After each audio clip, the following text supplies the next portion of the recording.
मेरा आपसे ये सवाल है, भूत प्रेत बाधा हमारे देश में ही क्यों देखने को मिलती है? औरतों जैसे यहाँ पे बाल वाल हिलाना ऐसा कुछ चलता है ना? हमारे यहाँ माता ऐसे ऐसे करती है ना। हाँ, बाहर क्यों नहीं चलता है? ये हमारे देश में ही क्यों चलता है? हमारे देश में देखो, भूत तो सब जगह हैं, भूत तो सब जगह होते हैं। अभी आपने कुछ दिन पहले सुना होगा कि कोई विदेशी क्रिकेटर, उसका कोई बेटा या कोई भाई जो भी था, उसके बारे में मैंने सुना कि उसका कोई अपना बेटा या भाई जो भी खत्म हो गया, कोई विदेशी क्रिकेटर था, तो उसने स्वप्न में आकर उसको बोला कि भारत में हरिद्वार नाम की जगह है, वहां जाकर के मेरा पिंडदान करो। तो उसने भारत के क्रिकेटरों को संपर्क किया, धोनी इत्यादि को उसने फोन मिलाया, पूछा कि भाई भारत में कोई हरिद्वार जगह है? हाँ, उसने धोनी ने बताया कि हरिद्वार नाम की कोई जगह है। तो उस विदेशी क्रिकेटर ने आकर हरिद्वार में विधिवत, उसका जो बेटा था, वो बहुत पुरानी बात है, मुझे पूरा स्मरण नहीं है पर हल्का सा स्मरण है, तो वो विदेशी क्रिकेटर हरिद्वार आया और हरिद्वार में आकर के उसने अपने जो भी उसका संबंधी था, उसने उसको स्वप्न में बोला कि मेरा जाके वहां करो। तो जब उसने यहाँ आकर उसके नाम से उसका किया पिंडदान, श्राद्ध, तर्पण, तब जाकर उसकी सदगति हुई। तो एक हनुमान प्रसाद पौद्धार जी के बारे में एक कथा मिलती है कि उनके पास कोई एक विदेशी आदमी आया और उसने बोला कि मेरा उद्धार, मेरे पूर्वजों का उद्धार कैसे होगा? तो हनुमान प्रसाद पौद्धार जी बड़े भक्त थे, उन्होंने बताया कि तुम अपने पूर्वजों का उद्धार अपनी आंखों से देख सकते हो। उन्होंने फिर जो विधिवत कार्य कराया उनका गया जी में ले जा करके, और उन्होंने जब कराया तो विदेशी व्यक्ति जब उसका कार्य पूरा किया तो उसके पूर्वजों ने उसके स्वप्न में आकर कहा कि पुत्र, उसकी भाषा में कि अब हमारी परम गति हो गई, हम जा रहे हैं। दुनिया का कोई भी कोना हो, भारत को विश्व गुरु क्यों माना जाता है? इसलिए माना जाता है कि कोई दुनिया में कैसा भी हो, लेकिन भारत के विधि और विधान, वेदों के विधि और विधान से ही सबकी सदगति होगी,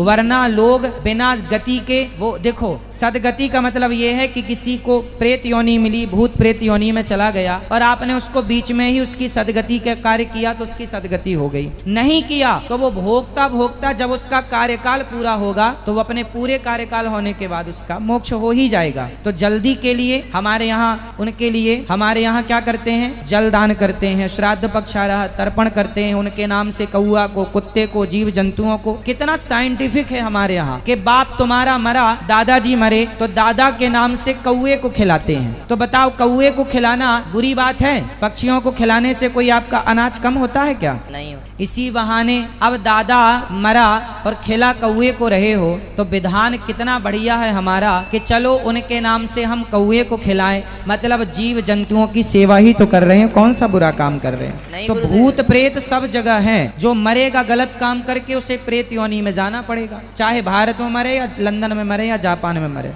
नहीं गुरुदेव, जो बतू औरतों को जैसे कि भूत प्रेत आते हैं तो वो कैसे इधर उधर हिलने ढुलने लग जाते हैं, ये अपने देश में ही क्यों होता है, बाहर के देश में क्यों नहीं होता है? अब ये तो मैंने कभी नहीं देखा। ये तो उन्हीं औरतों से पूछा जाए कि आप क्यों ऐसा खेल कूद करती हो। आपको क्या लगता है, ये सच है या झूठ है? पता नहीं, हम क्या कह दें, फिर भी आप थोड़ा बहुत। एक बार क्या हुआ, कुछ माताएं तो यूं ही झूमती रहती हैं। उसमें एक बार क्या हुआ, कलश यात्रा थी, भागवत जी के लिए हम गए थे, तो कलश यात्रा थी तो हम रथ पर बैठे थे, तो रथ के पास ही वो सिर में मटका लिए यूं यूं हाँ ऐसे झूम बराबर कर रही थी।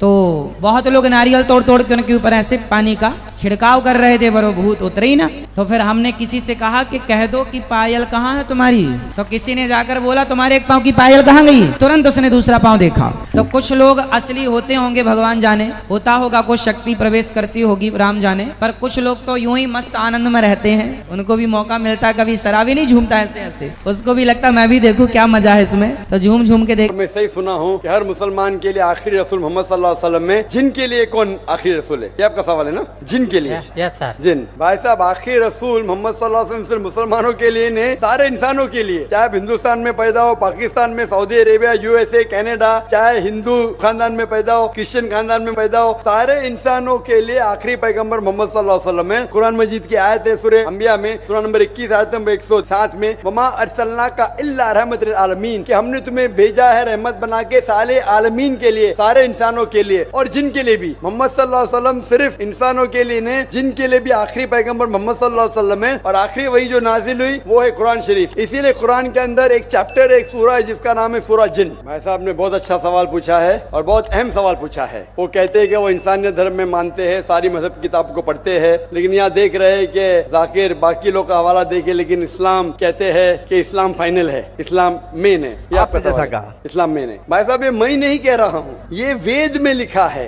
अगर वेद में लिखा है कि आखिरी अवतार कल के अवतार है, अगर लिखा है तो मैं उस चीज को निकाल नहीं सकता हूँ ना। मैंने तो नहीं लिखा हूँ, उसी तरीके से बाइबल में लिखा है। आपने कहा बाइबल का, आपने कहा वेद का, बाइबल में लिखा है। बाइबल पढ़ेंगे, gospel of John chapter number 16 verse number 12 to 14। ईसा अलैहि सलाम कहते हैं, I have many things to say unto you, but ye cannot bear them now. For he, when the Spirit of truth shall come, he shall guide you unto all truth. He shall not speak of himself, all that he shall speak. ये दे रहे हैं कि एक आखिरी पैगंबर मोहम्मद सल्लल्लाहु अलैहि वसल्लम आने वाले। ये मैंने तो बाइबल नहीं लिखी ना, मैंने तहकीक की। अगर मैं तहकीक करता आप आके बोलो डॉक्टर जाकिर नाइक आप जो कह रहे बाइबल में नहीं है, लेकिन आपने कभी नहीं सुना, आप अजीब बात सुन रहे तो आपको अजीब लग रहा है और बहुत लोग को अजीब लग रहा है। कुछ लोग कबूल करे, कुछ लोग कबूल करने से डरते। फर्क ये है। नहीं सुनिए बात, तो ये आप बोलना चाहिए जाकिर भाई, बाइबल में gospel of John chapter 12 verse 14 है ही नहीं। अब लेके आओ बाइबल, पढ़ो मेरी बात। ये कल की पुराना है क्या नहीं? आपकी किताब में लिखा है तो मैं छुपा तो नहीं सकता हूँ ना। मैं क्या कहता हूँ कि सारी धार्मिक किताब को लो और यकसा है वो फॉलो करो, जो यकसा नहीं उसको छोड़ दो ना। तो अक्सर जितने अहम मजहब है, चाहे हिंदू मजहब है, चाहे बुद्ध मजहब है, चाहे ईसाईयत है, चाहे जुडाइज्म है, चाहे इस्लाम में, सारे में यकसा लिखा है। आप अगर पढ़ेंगे हिंदू मजहब की किताब, वेद पढ़ेंगे, बाइबल पढ़ेंगे, Old Testament, New Testament, Judaism, Christianity, इस्लाम,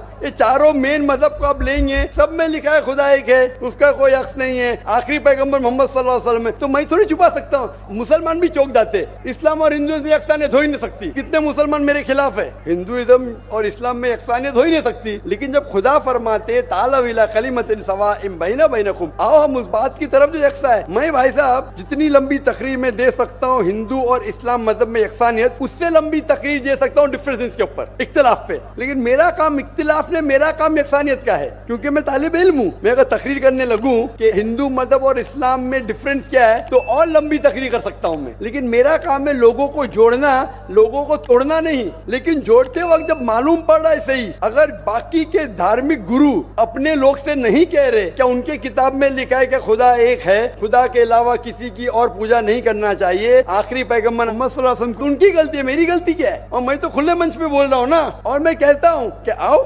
आपके धार्मिक आदमी को लेकर, अगर गलती है बैठ के हम डिस्कशन करेंगे। जिस तरीके से मैंने श्री रविशंकर के साथ किया था। श्री रविशंकर हिंदुस्तान में सबसे ज्यादा माने जाने वाले इन स्क्रिप्चर्स में श्री रविशंकर है, उनके साथ मुनाजरा किया मैंने ओपन स्टेज के ऊपर, ओपनली। तो इसके अंदर अगर हक बात सामने आ रही है, लोग हक कबूल कर रहे, उसमें क्या है? आप मुझे ऐसी कोई चीज लेके आओ जो मैं नहीं मानता हूँ और कुरान और वेद में लिखे मैं फौरन मानूंगा। आप एक चीज पेश करो मुझे, एक जो कुरान और वेद में लिखा है जिसमें मैं अमल नहीं करता हूँ, फौरन अमल करूंगा। ऐसा समझ रहे क्या बोल रहा हूँ मैं? इसको कहते हैं इंसानियत। खाली मुंह से बोलना इंसानियत क्या है? ये तो पॉलिटिशियन का काम हो गया। मैं सब में मानता हूँ, सब में मानता हूँ, सब में मानता हूँ, तो अमल तो करो। जो आदमी अमल नहीं करता है, सिर्फ मुंह से बोलता है, वो तो माफ करना मेरे हिसाब से ये ढोंगी है। वो जितने लोग आते प्लेटफॉर्म पे बोलते सर्वधर्म एक है, वो ढोंगी है। उन्होंने अपनी किताब ही नहीं पढ़ी है। ऐसे ढोंगी लोग से क्या बात करना? मैं हक की बात कर रहा हूँ। आप एक चीज मुझे दिखाओ जो कुरान और वेद में लिखी है, मैं फौरन मानूंगा। चैलेंज करता हूँ मैं, एक चीज लिखो जो आपके शास्त्र में लिखी और कुरान में लिखी है, फौरन मानूंगा मैं। इसको बोलते जिगर। यंग हूँ मैं, आपसे यंग हूँ, लेकिन जिगर रखता हूँ अल्हम्दुलिल्लाह। बड़े मंच पे सिर्फ यहाँ ने दिगर ममालिक में जाके बोलता हूँ, इसलिए लोग मुझसे डरते हैं। ये आ जाएगा तो पोल खुल जाएगा भाई, हमारी दुकान बंद हो जाएंगी। लोग बोलते हैं हमारी दुकान बंद हो जाएंगी। मैं जब जानता हूँ मैं हक के ऊपर, और जैसा आपने सुबह में कहा था कि लोग विरोध करेंगे अच्छे लोग का, वही बात। मैं हक की बात क्यों, किससे डरना? खुले मंच पे कह रहा हूँ, मुझे आजादी है इस देश में। अगर किसी को आने का, मुकाबला करने का, तो डायलॉग भी करने को मैं तैयार हूँ। ऐसा आदमी जिसके पास इल्म है, चाहे हिंदू मजहब का हो, चाहे क्रिश्चियनिटी मजहब का, कोई भी शख्स जो 10,000 पब्लिक, कोई भी हिंदू, कोई भी क्रिश्चियन दुनिया में जो अपने खुद की तकरीर पे 10,000 लोग को गैदर कर सकता है। यहाँ माशाल्लाह कितने लोग हैं? यहाँ तकरीबन 5-10 लाख लोग हैं, बराबर। सिर्फ 10,000 अपनी तकरीर पे अगर वो जमा कर सकता है और मुझसे मुनाजरा करना चाहता है, मैं तैयार हूँ। कोई आलतू फालतू रस्ते वाले से नहीं, 10,000 लोग को अपनी तकरीर पे जमा कर सकता है वो, और मुझसे मुनाजरा करना चाहता है, मैं तैयार हूँ। क्योंकि मैं हक की बात करता हूँ। खाली बोलना सर्वधर्म क्या है? मैं सच्ची में लोग को एक करने चाहता हूँ, जो कुरान में लिखा है, जो वेद में लिखा है, जो बाइबल में लिखा है। हमने वीडियो को लास्ट तक देखा और डॉक्टर जाकिर नाइक का जवाब सुना। दोस्तों उम्मीद करता हूँ आपको वीडियो बहुत अच्छी लगी होगी। दोस्तों अगर आपको वीडियो अच्छी लगी हो तो मेरे चैनल को सब्सक्राइब भी कर लीजिएगा और कमेंट में अपनी राय का इज़हार भी कीजिएगा। मिलते हैं नेक्स्ट वीडियो में, तब तक के लिए अल्लाह हाफिज़।